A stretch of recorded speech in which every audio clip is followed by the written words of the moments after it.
Howdy folks, and welcome to the Bee's Knees. I want to show you guys today one of the newest editions of premium tanks. Another tank that you can get from the premium boxes, and it's called the Caliban. Not the Taliban, the Caliban. Yes, that's a very weird resemblance in names. And I can tell you one thing: this has probably the derpiest gun in the entire game. I don't think we're gonna find a tank that has a gun this derpy, right? Why is it a derpy gun? Well, check it out. It has 180 high explosive penetration with 850 alpha damage at T rate. And the gold shell is even crazier. The gold shell is 292 AP penetration with 600 alpha, right? This is pretty much Wargaming has added a T-rate derp premium tanks. I gotta say, this one was missing for quite a lot of time, okay? It is possibly the derpiest gun in the entire game, and you're gonna see how when you see how slow we aim, you're gonna understand why. But I can tell you, this tank can be loads of fun. Anyways, we're on this map on Empire's border. And because we had this super lovely matchup, I decided to push here fast and see if I can bully any tanks. And mind you, this is probably the only time when you can actually bully. Boom. 900. And that just happened. We two-shot at the T-29. It actually did. We just two-shot at the T-29. That's the only time you're actually going to be able to bully tanks, though, because you definitely need a perfect matchup with this tank to be able to pen anything with the derp gun, right? It is only 180 high explosive, so ideally you should be getting top tier games, and yeah, you can farm tier 7 tanks, no problem. Of course, if you get tier 9 and 10 games, you can use the gold AP, but mind you, the gun is extremely unreliable. It doesn't really matter what ammo you use, it's extremely unreliable. So that's why I would recommend playing this tank very up close and personal, right? Try to shorten the distance as much as you can. And yeah, try to derp like we're gonna be derping this C-28 right now in 3, 2, 1. Yep, that just happened. We just one-shot at the T-28. Do I need to say anything else? It's a derp, and a crazy one at that. As I was saying, though, you definitely need to close in the distance of this tank, but don't be afraid because the tank has pretty good armor, right? The armor is decent. I believe it has around 220, 230 armor in the turret. The commander such is pretty weak. I think it was 80. Lower plate, upper plate. Well, lower plate I think it was around 180. Upper plate 200 plus. The armor is pretty decent. If you actually you can reliably push T rates and lower, and just go in front of them and face hug them or whatever, just so you can aim your derp and one shot, right, or two shot. Yeah, so don't be afraid to play this tank aggressive. And that's the only way. If you try to snipe with it, it's not gonna work. I mean, check this out. With high explosive, you got 354 velocity. That's impossible to hit anything unless they're stationary. And with AP ammo, it's 500, so it's not a tank you want to be fighting from a distance with. Not at all. Yeah. It is a derp. It's an armored one at that. It's an in-your-face kind of tank. And yeah, it has very big reload time combined with very derpy gun. One thing you need to understand about this particular tank, though, don't take it seriously. Do not try to play seriously with this tank. Do not try to be consistent with this tank. It's just not gonna work, right? The moment you start treating this tank like a KV2, like a tank you can possibly have fun with, while probably getting a lot of games where you don't do anything, it's perfect, right? In some games you're not gonna get any damage with this tank, and in some games you're gonna get loads, right? And speaking of the armor, check this IS. I'm just gonna push him reliably because I don't care, right? I got enough armor from him not to pen me. Just going in front, and I'm gonna try to shoot his command message. Unfortunately, this first one kind of hit like the turret, but the second one went in the command section. Yep. This tank has very high reload time. I believe the standard reload time for both shells is around 65 seconds. So that's why I chose my equipment a little bit like more awkward. I'm using vertical stabs on it, obviously, to improve the gun handling. I'm using optics, again, obviously, because the tank has pretty good view range and you can like get it a lot higher. With everything I got on my tank, I got like 507 view range if I'm not mistaken. And considering this gun is so unreliable, a lot of the times I actually had more sys damage than actual damage with this tank.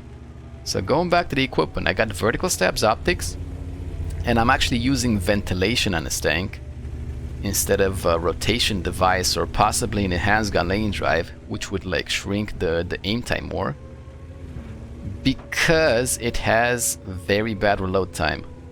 Using all this like brothers in arms, check out the annoying Hellcat that's about to get clapped. Yeah, I'll tell you about the rest as soon as I clap this Hellcat. He thinks he's smart, sitting there in a tree, blah blah blah, yada yada. And then the Caliban says, stop!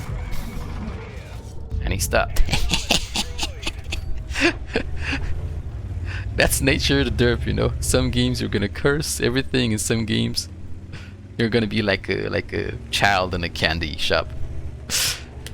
Anyways, I'm using vents on this tank, and because I used ventilation, brothers in arms, I'm also using the ventilation directive, and I'm also using food. I was able to get the reload time of this tank down to like around 55 seconds in total, if I'm not mistaken, right, from the standard 65. I think 65 was without crew, if I'm not mistaken. Anyways, that was my reasoning for using ventilation on this tank. You could also, if you want, you know, I'm a fan of optics. Like I said, I like optics, I like view range, right? But if you want, you don't need to use optics. You can easily use an enhanced gun lane drive or a rotation device to help with the gun handling, because it is atrocious. Like, you do aim for hours and hours, right? But my reasoning was simple. Considering you got this really big reload time, I have absolutely no problem aiming a lot, right? I got all the time in the world to aim. And yeah, like I'm trying to keep the engagements like pretty close most of the times. So yeah, I decided I don't really need the extra like gun handling, right? The extra reduction in aim time.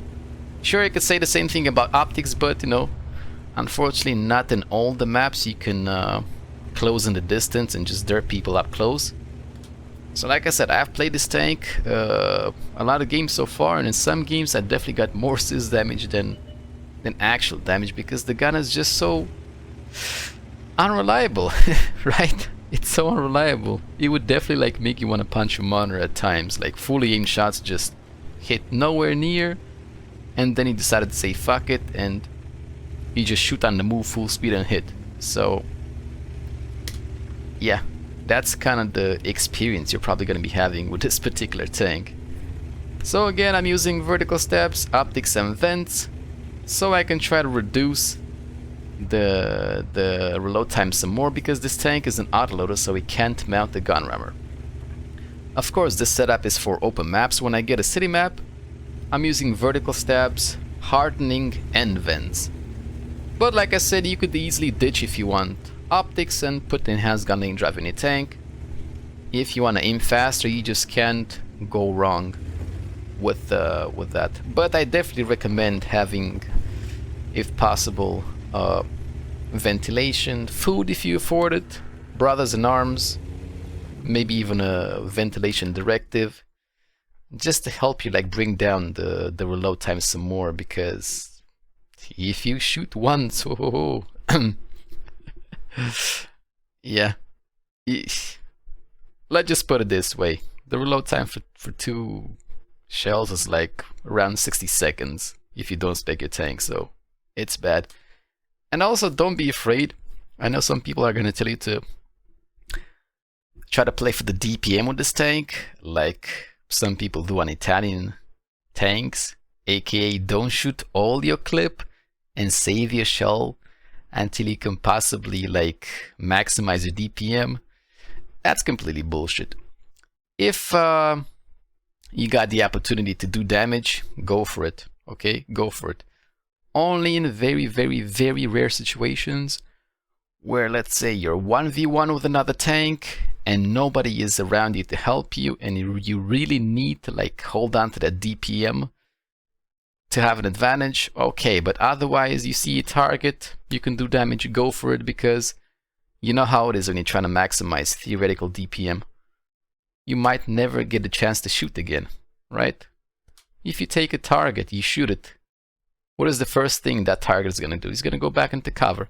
He's not going to wait for you to like reload some more and maximize the DPM. No, he's going to go back into cover. So that's why you see the target, you shoot it with everything you got, and then you can go back to cover to reload, right?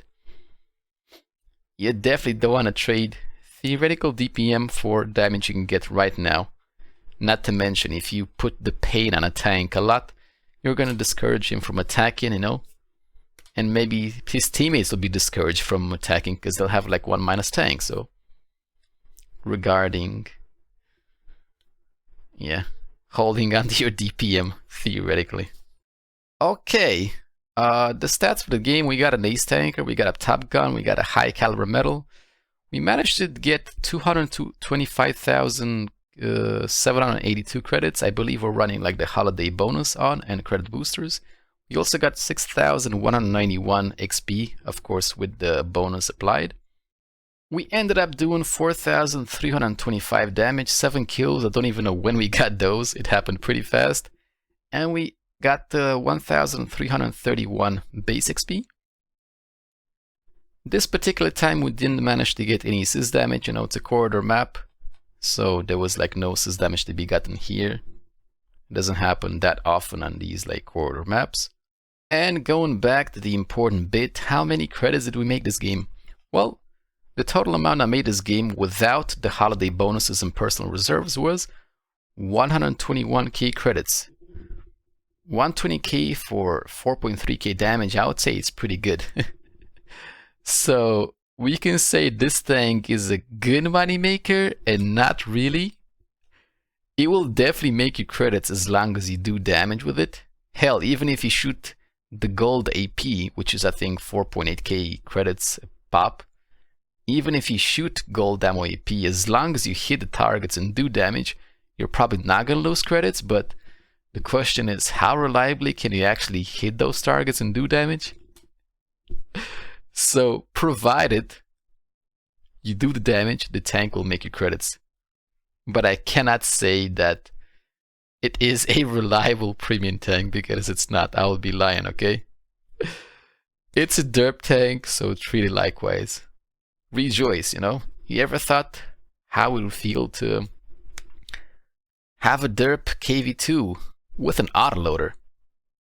Maybe at higher tiers. There you have it. Caliban can do that for you. A derp autoloader that will make you credits too whenever you do damage. So yeah, I personally, you know, love it. I think it's a lot of fun. I also had a lot of moments when I wanted to smash the monitor because the gun was so trollish, but like I said, treat the tank as a derp, play it for the lols, for the memes, and everything will be fine.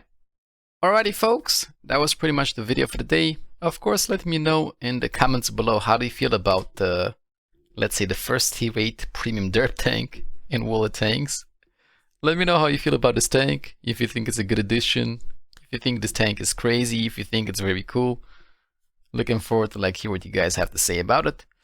Of course, don't forget to like and subscribe to the channel, like the video and subscribe to the channel, and share with your friends. And what can I say? Enjoy the festive atmosphere and enjoy the holiday, folks. Until next time, all the best. See ya.